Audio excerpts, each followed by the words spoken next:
this evening, we'll be looking at a particular portfolio of old technology, 20th century technology buildings, and the way that they're being reinvented. So reinventing the city, recycling the city through older buildings and new uses is not a new idea. It's something that we've looked at through landmark buildings, of course, where the city requires us to keep the original fabric.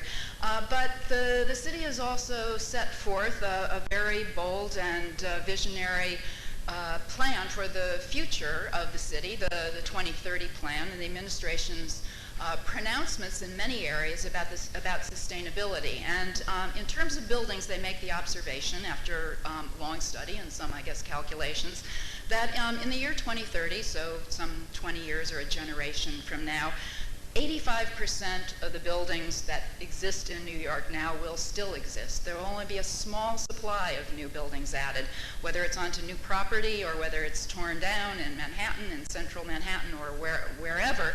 The value of the land is one thing, but the value of buildings and recycling those buildings is a persistent value, and something that we continue to need to capitalize on in this city.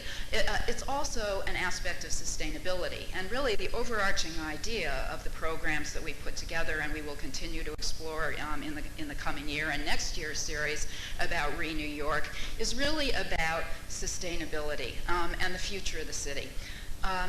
Earlier today, I was giving sort of holding forth as a talking head for the History Channel about the history of New York, its geology, its changing face of the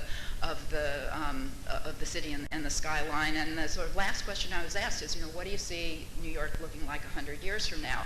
And my answer is, and I think it's apropos of this evening, the city won't look much different than it does today. Rip Van Winkle, waking 100 years from now, will see a city that he recognizes, because cities find their identities, I think.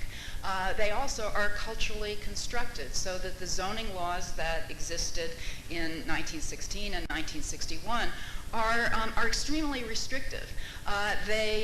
They make sure that we don't build larger buildings on the same site. They measure the aspirations of new buildings and taller buildings in the city.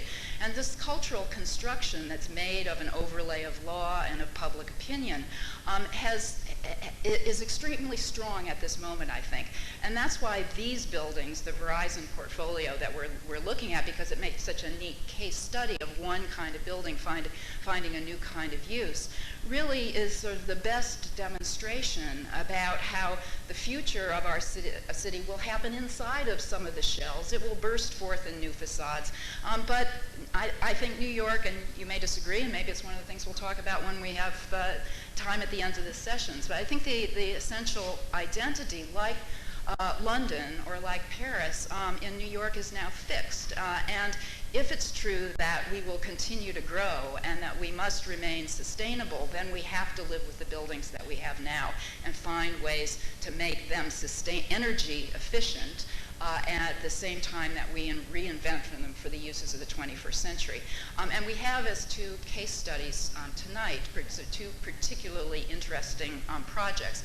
And presenting them are going to be the architects and the developers and the engineers of the projects, because we understand at the Skyscraper Museum, it's not just architects or engineers who make buildings, it's teams of people who come together in order to solve problems.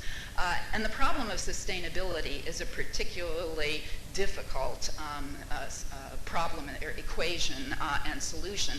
And it takes, in particular, engineers and architects working with open-minded developers who see the value, the public value of sustainability, but also see the long-term return on investment. And I know that our presenters tonight are going to talk about all of those things, why these buildings make sense.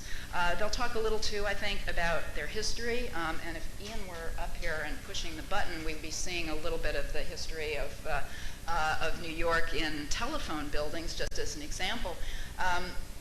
We're going to look at the 1095 6th Avenue, right on the corner of 42nd Street and 6th. And we're also going to look at a downtown building, but also from the 1960s or so, post-war era. But if we think about the history of New York, if you go all the way back to the very first skyscrapers in the Western Union building or telephone buildings, it was the headquarters buildings, but then also the technology buildings that established the presence of these important, really monuments within the city. And one of the most spectacular, and one which has been brought back spectacularly as a landmark, is in the tallest building in the center there, the Barclay Vesey Telephone Building from New York Telephone, that was damaged in 9/11 and has been brought back with all of its amazing Art Deco accoutrements, its ornament, its mosaics, and its dignity on the skyline, though it is being now surrounded once again by a new generation of giants. So these telephone buildings, which were switching centers, are big, empty, white elephants that now offer the opportunity to create new value.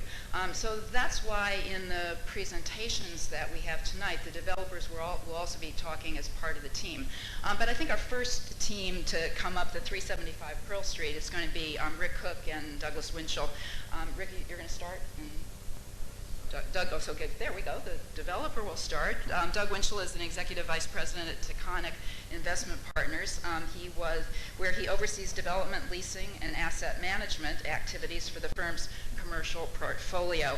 Before joining Taconic, Doug was the chief operating officer of Green Street Real Estate Partners, an investment and asset management company. So I think he will give us a perspective on that. And then our good friend of longstanding, Rick Cook, founding partner of Cook and Fox, who is one of the leading environmental sustainability experts in architecture and a very committed citizen of the world in terms of keeping sustainability at the forefront of his practice and belief, who is the architect of adaptive reuse landmark buildings and as well as the key designer of the Bank of America Tower at 1 Bryant Park, the first LEED Platinum skyscraper in New York, and a 2.1 million square foot building that has some of the highest rents in the city. So with that, I'll let Doug and Rick start.